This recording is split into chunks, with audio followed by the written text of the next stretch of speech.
ஸ்ரீராமச்சந்திர பரபிரம்மணே நமஹா. ராமரை பிரிஞ்ச துயரம் தன்னை ரொம்ப வாட்டுறது ஒன்றும்.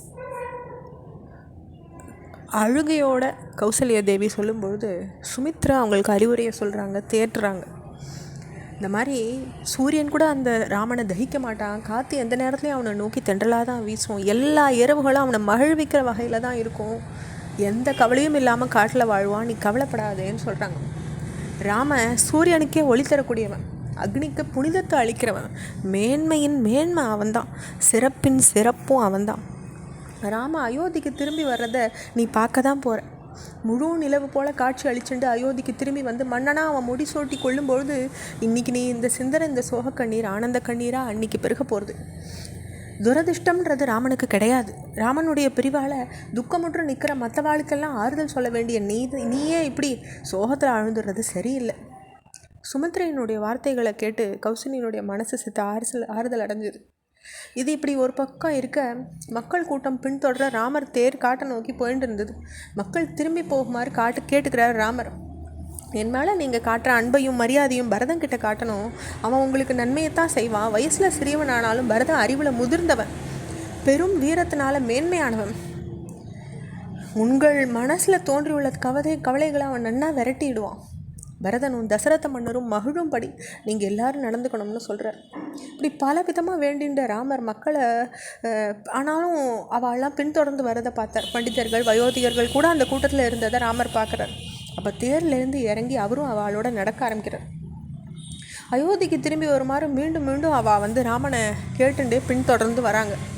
இப்படி நடையாகவும் தேரில் அமர்ந்தும் ராமரனுடைய பயணம் தொடர்ந்துட்டே இருந்தது.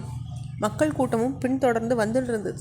ராமரனுடைய தேர் தமசா நதிக்கரையை அடைஞ்சிது. ராமர் லக்ஷ்மணனை பார்த்து, நம்ம வனவாசத்தின் முதல் நாள் இது, இன்றைக்கி நான் வெறும் தண்ணீரை மட்டும்தான் ஆகாரமாக உட்கொள்ள போகிறேன்னு சொல்லிட்டு மேலும் தொடர்ந்து சொல்கிறார். நம்ம பின்தொடர்ந்து வர்ற மக்களுடைய மனநிலையை பார்க்கும்போது அவள் உயிரை விட வேணுமானாலும் தயாராக இருப்பா போட்டிருக்கே. நாம் இல்லாமல் அயோத்திக்கு திரும்பி போக மாட்டான்னு தோன்றுறது. அதனால் அவள் நன்னா உறங்கும்போது நாம் இங்கேருந்து புறப்பட்டுடணும். அரசகுமாரர்களுக்கு ஏற்படுற சோதனை நாட்டு மக்களை பாதித்து மக்களுக்கு ஒரு சுமையாயிடக்கூடாது. அவள் அறியாமல் நம்ம இங்கேருந்து போயிடுறது தான் நல்லதுன்னு சொல்கிறார். தேரில் ஏறி அவள் பயணத்தை தொடர்ந்து நடத்துகிறாங்க. தமசா நதிக்கரையை ஒட்டின ஒரு பிரதேசம் கடக்கப்படுறது. அப்போ ராமர் சுமந்திரர்கிட்ட வடக்கு பக்கமாக தேரை செலுத்தி அங்கேருந்து வேறு வழியாக இங்கேருந்து தேரை கொண்டு வாங்க அப்படின்னு சொல்கிறார். தேர் சக்கரங்களுடைய சுவடுகளை பார்த்து தேர் வடக்கு நோக்கி போயிட்டுதுன்னு மக்கள் நினச்சிக்கிட்டோம், அப்புறம் அவள் என்னை கண்டுபிடிக்க முடியாதுன்றார். சுமந்திரரும் அப்படியே செய்கிறார். அதுக்கு பிறகு ராமர், லக்ஷ்மண, சீதை தேரில் அமர்ந்துட்டு காட்டு நோக்கி போகிறாங்க. ராமர் போன பிறகு ரொம்ப நேரம் கழித்து உறக்கத்துலேருந்து விழிச்சுட்ட மக்கள் தேர் சக்கரத்தின் சுவடுகளை பார்த்து குழம்பி போயிடுறாங்க. ராமரை தவற விட்டுட்டோம்னு புரிஞ்சுக்கிறாங்க. செய்ய தெரியாமல் ரொம்ப பெரிய மனவேதனையோட அயோத்திக்கு திரும்புகிறாங்க. அவெல்லாம் வீடு திரும்பும்போது ஒவ்வொரு வீட்லேயும் கை சபிக்கப்பட்டாங்க. முழுமையாக வற்றி விட்ட கடல் போல அயோத்தியும் காட்சி அளிச்சுது. கோசல நாட்டின் பிரதேசத்தை கடக்கும்போது கிராமப்புற மக்கள் ராமரை சூழ்ந்துண்டு தங்களுடைய மன வருத்தத்தை பகிர்ந்துக்கிறாங்க. அவளை சமாதானப்படுத்திட்டு ராமர் புறப்படுறார்.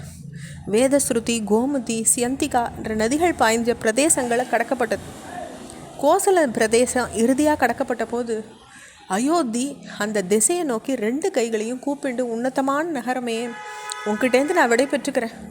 தெய்வங்களாலும் தசரத மன்னராலும் காக்கப்பட்டு உங்ககிட்டேருந்து நான் விடைபெற்றுக்கிறேன். மன்னர்கிட்ட வாக்குப்படி என்னுடைய வனவாசம் முடிஞ்ச பிறகு உன்னை பார்க்குறேன் அப்படின்னு சொல்கிறார். அப்படி அவரை பின்தொடர்ந்து வந்த கிராமப்புற மக்கள் அவரை வணங்கி விடை பெற்றுக்கிறாங்க. கங்கை நதி கரையை ராமரனுடைய தேர் அடையிறது. ஸ்ருங்கவேரபுரம் அப்படின்ற அந்த இடத்துல தேரை நிறுத்தி அந்த தினத்தை அங்கேயே கழிக்க ராமர் முடிவு பண்ணுறார். அந்த பிரதேசத்தின் அரசன் ராமரனுடைய நெடுநாளைய நண்பன், ராமருக்கு உயிருக்கு உயிரானவன்.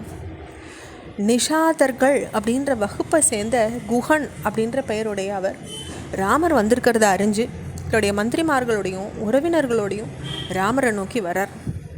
அவர் வர்றதை பார்த்த ராமரும் லக்ஷ்மணனோடு சேர்ந்துண்டு அவனை சந்திக்கிறதுக்கு விரையிறாங்க. இதனுடைய தொடர்ச்சியை நம்ம அடுத்த பகுதியில் பார்க்கலாம். ஸ்ரீராமச்சந்திர பரபிரம்மணே நமஹா.